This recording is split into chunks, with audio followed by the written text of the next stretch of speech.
Hi guys, and welcome to another episode of Kabir Considers. In this video, I'm going to react to 8 ways the US and UK educational systems are very different.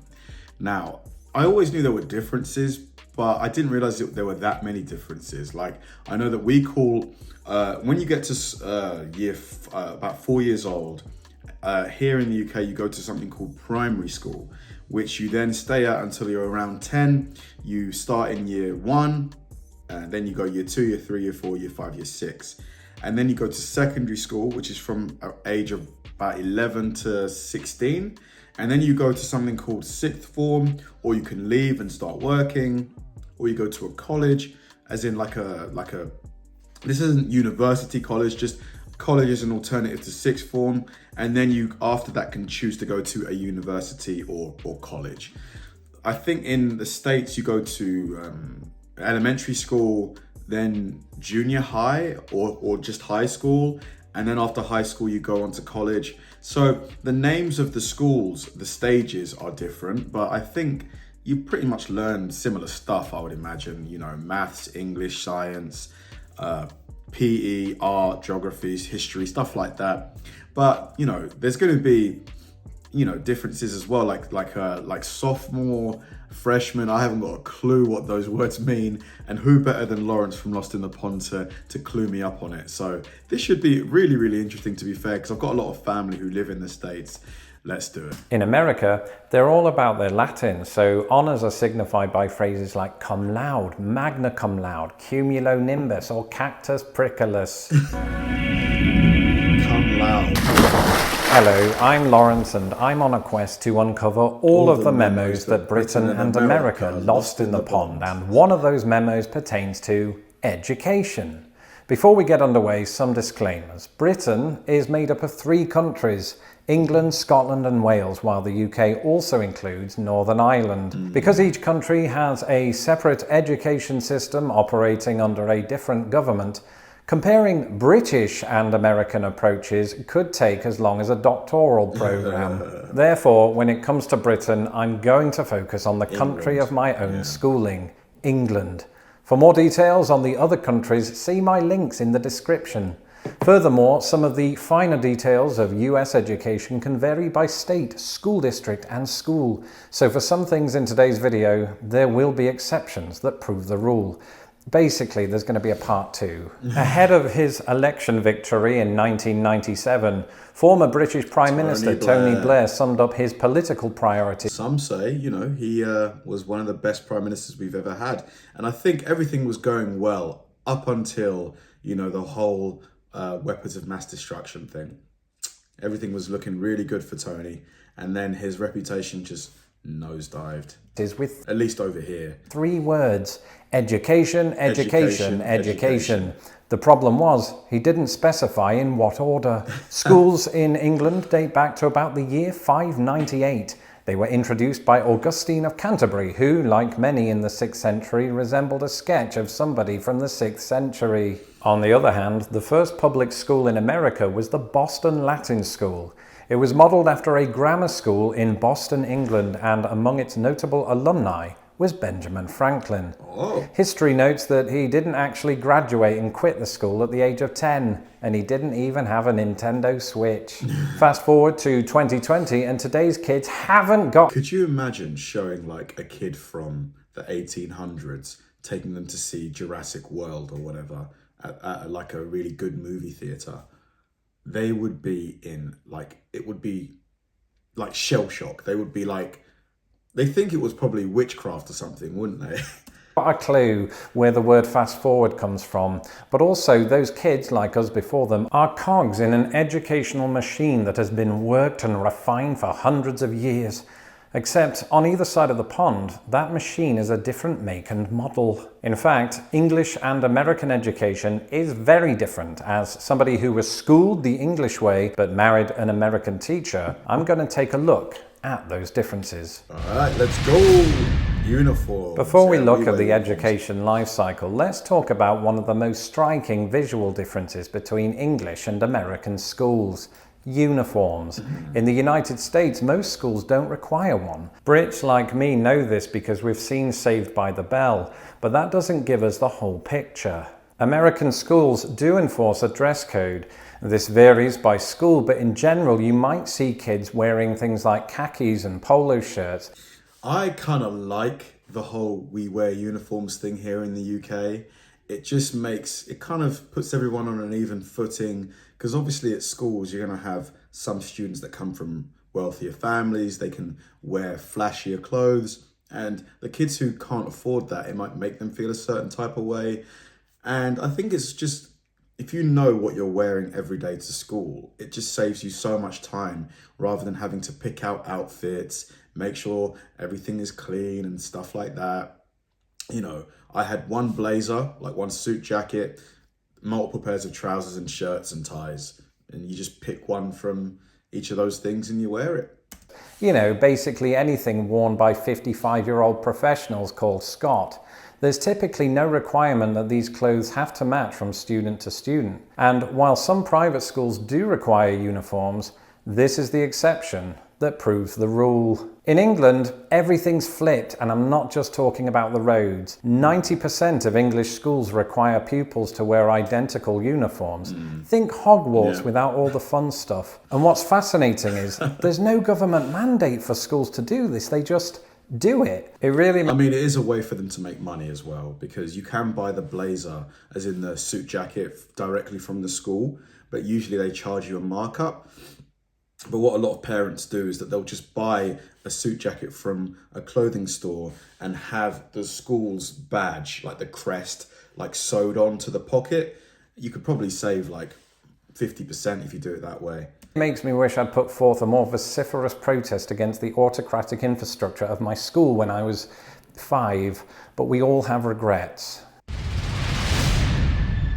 It's true that both countries employ a numbering system to denote a child's educational development. In England, this is measured by year, and in America, by grade. And there's a slight difference in how this plays out. England's numbering system is always one higher than America's. So, for example, English kids in year 2 are the same age as American kids in the first grade. I see, because your first grade is probably equivalent to our reception. Like reception is for like 4-year-olds.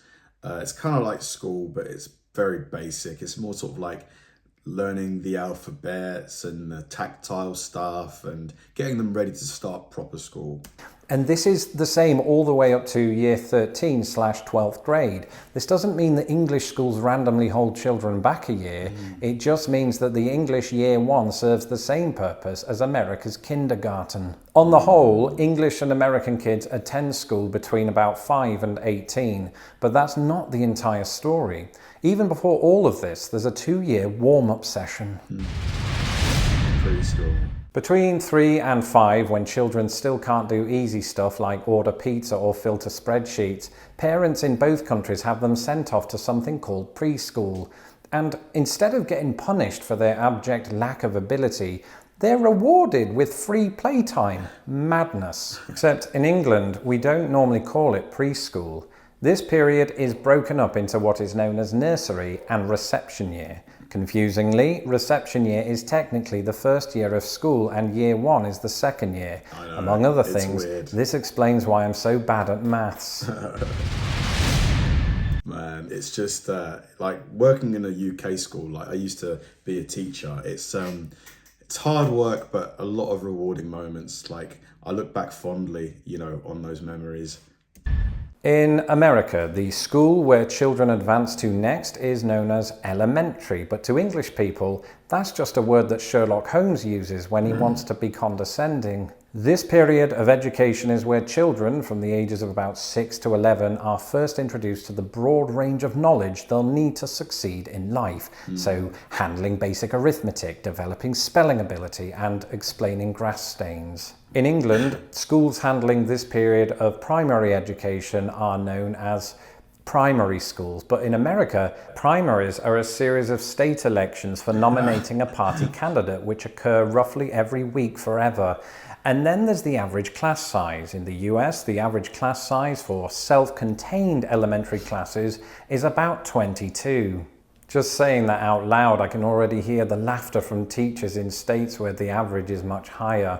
For instance, Utah, where it's 27.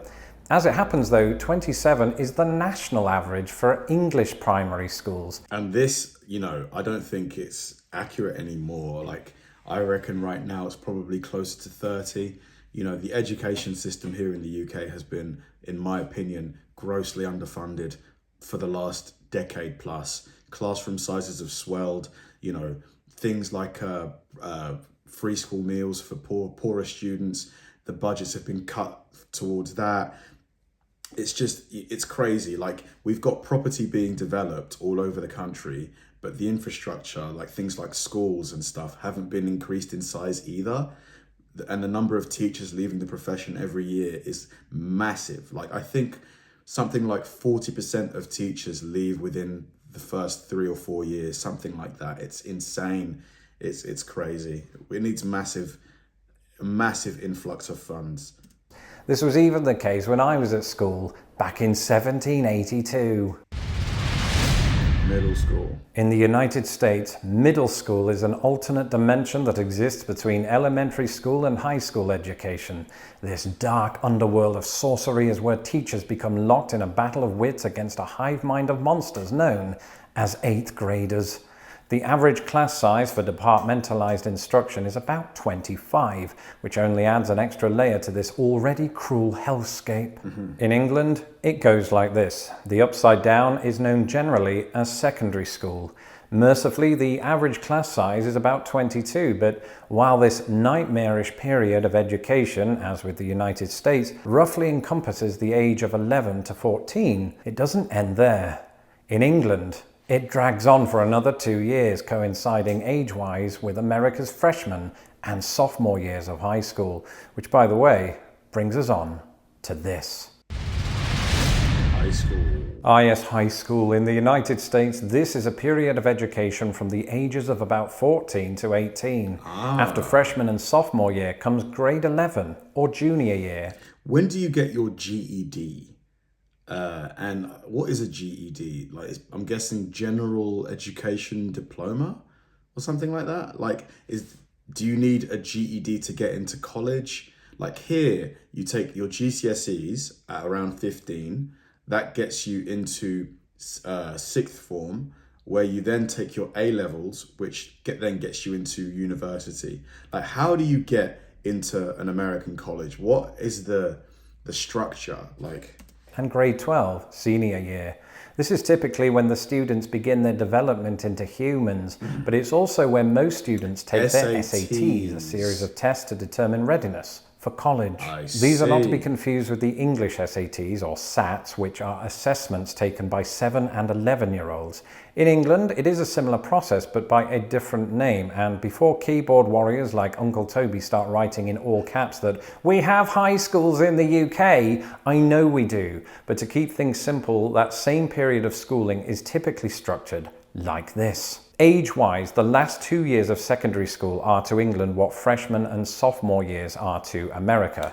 This is when pupils across the country take GCSE tests in all their subjects to determine suitability for further qualifications. Meanwhile, the English age equivalents of junior and senior year take place in what is known as sixth form or college. This is the point in education where we stop wearing uniforms and start dressing like John Travolta. It's also where we study 2 or 3 chosen specialised subjects as part of our A-levels. For me, this was English, history and theatre studies, because that's how you become a YouTube sensation. I did law, business studies and sociology.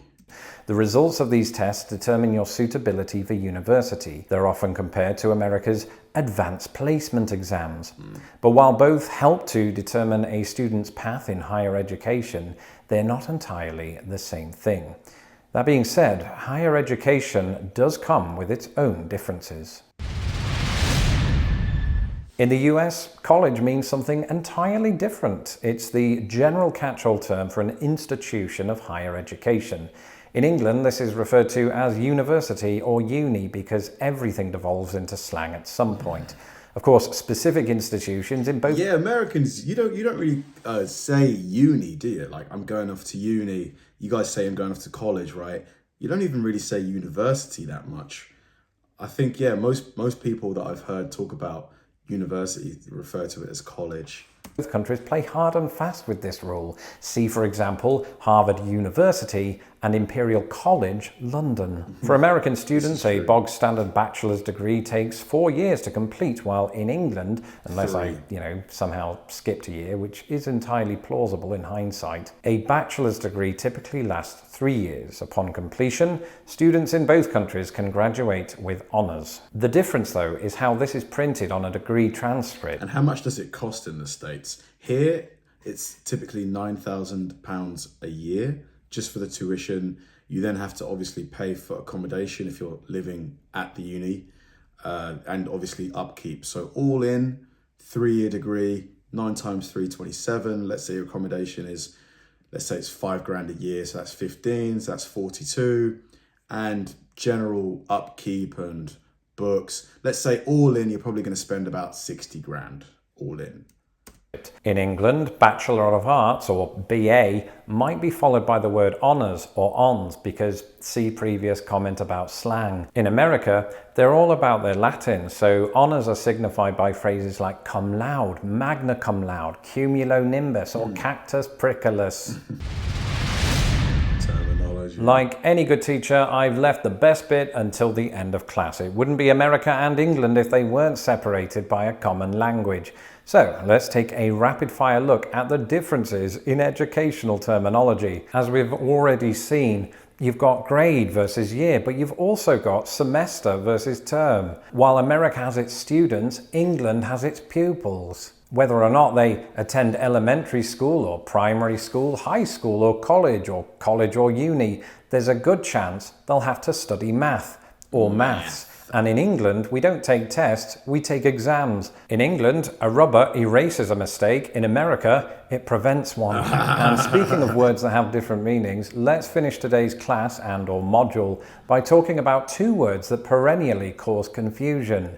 Public school. In the United States, a public school is one that is publicly funded and free for students to attend. In this situation, I prefer the US, because it makes more sense. Because here, a public school is actually a private school, like a super posh school that costs a lot of money. It makes no sense, doesn't it? In 2016, more than 70% of students were publicly educated in the US, as opposed to privately educated. In England, a public school is something different. In the late 1800s, the term public was used in the sense of these schools being open to pupils of any locality, denomination, or paternal trade. Basically, anyone whose parents could afford it. So, an English public school is a private school. A publicly funded school, on the other hand, is called a state school, which has nothing to do with state universities in America. It's all confusing, and I've lost my train of thought. Saved by the bell. That's it for this episode. Thanks. Super fun video. I think Lawrence did a great job of covering all of the sort of main points. I would like to know, how much does a typical college education cost? I'm guessing it varies massively depending on if you go to like an Ivy League school versus maybe a state college. Are those the only 2 categories of colleges there are? Like for example, Washington State University versus somewhere like Harvard or Yale or something like that. And how much do these things cost? Because I've read some crazy figures.